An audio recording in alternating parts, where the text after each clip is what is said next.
नमस्कार मंडळी, आज आपण इथे प्राजक्त राज ज्वेलरीचा रिव्ह्यू करणार आहोत। मला असं खूप वाटतं की महाराष्ट्रीयन जी ऑथेंटिक जुन्या काळापासून चालत आलेली जी ज्वेलरी आहे ती मोस्ट अंडररेटेड। इव्हन आपण मराठी असून सुद्धा साऊथ लोक वगैरे असे आपण लग्न वगैरे मध्ये वेडिंग मध्ये आपण चूज करतो, पण अजून त्याचं महत्त्व एवढं कळलेलं नाहीये।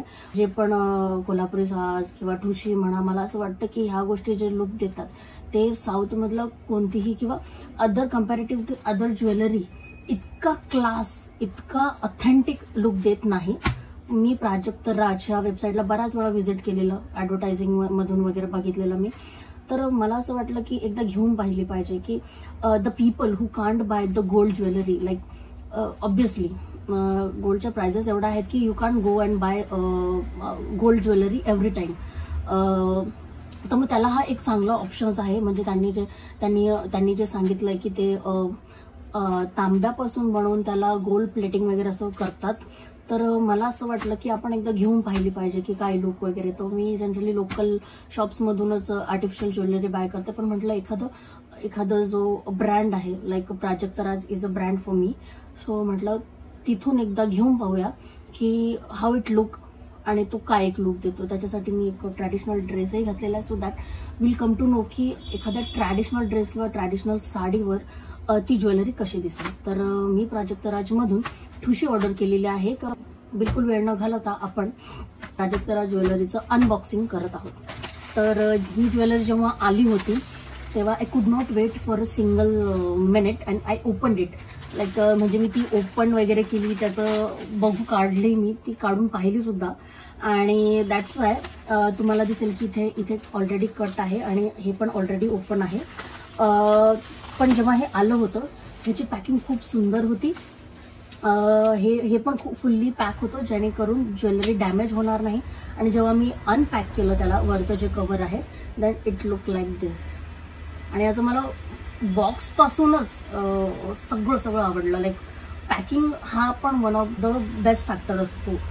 तुम्ही जेव्हा एखादा प्रॉडक्ट सेल करताय, when it comes to a jewellery, त्या पॅकिंगवरून पण कळते की how the jewellery will be inside. Okay, तर मला ह्याची पॅकिंग खूप आवडली। आणि सगळ्यात महत्त्वाची गोष्ट म्हणजे यात सगळं मराठीत लिहिलेलं आहे। मी फार असं म्हणजे माझ्या भाषेचा फार अभिमान असलेले व्यक्ती आहे आणि मला असं आवडतं की या आपल्या मराठी भाषेत काहीतरी येत आहे, काहीतरी प्रॉडक्ट आहे जो प्युअर मराठी आहे, त्यात कुठेही इंग्रजीचा एकही शब्द लिहिलेला नाही। आणि मला वाटतं हे आपल्यासाठी अभिमानाची गोष्ट आहे।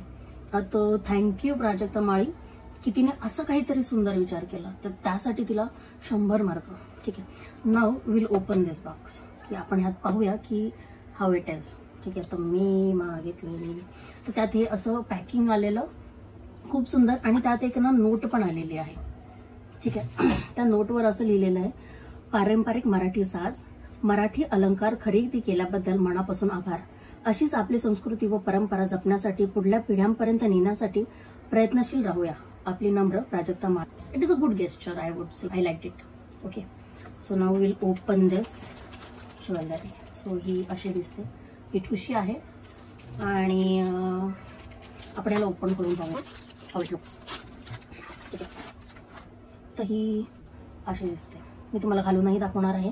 आणि ह्या ठुशी बरोबर आपल्याला इयरिंग्स पण मिळतात, जे की मला असं वाटतं it's beautiful, I would say it is beautiful. आणि ठुशी पण फार सुंदर आहे, बट मला ही माझ्या फेस कटच्या हिशोबाने जर अशी मोठी वाटते। तर I am not sure exactly, पण मी घालून पाहते and then I will check how it look.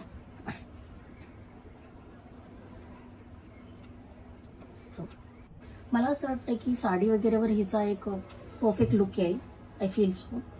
तर मी ही तुम्हाला साडीवरही घालून दाखवेल दिस हाऊ इट लुक। पण मला क्वालिटी वाईज आता I am wearing it for first time, so मी तुम्हाला इयरिंग पण दाखवते। These are the earrings, you will see. आणि मला असे इयरिंग हवे होते।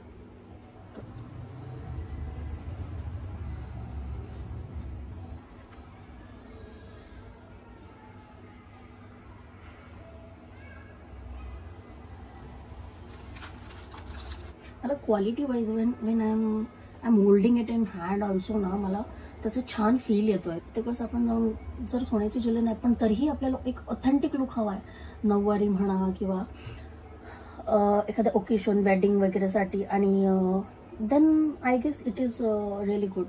C earring along with a thushi. तो ह्याचे मला क्वालिटी वाईज, टेक्स्चर वाईज मला सगळ्या गोष्टी आवडल्या, पण मला काही गोष्टी यातल्या नाही आवडल्या. मी यांच्या वेबसाईटवर बसलेलं की this is no return no exchange, if you don't like it you cannot return. म्हणजे हे कुठेतरी मला वाटतं लिमिटेशन येत आहे. जर लाईक फ्लिपकार्ट, अमेझॉनवर जेव्हा तुम्ही एखादी ज्वेलरी ऑर्डर करतात तर तुम्हाला हे अथॉरिटी असते की तुम्ही ते रिटर्न करू शकतात, इधर एक्सचेंज करू शकतात. पण मला वाटते की हे एक लिमिटेशन आहे to buy the Prajakta jewellery. ह्याची कॉस्ट होती around 2750. I am really happy with the Prajakta jewellery.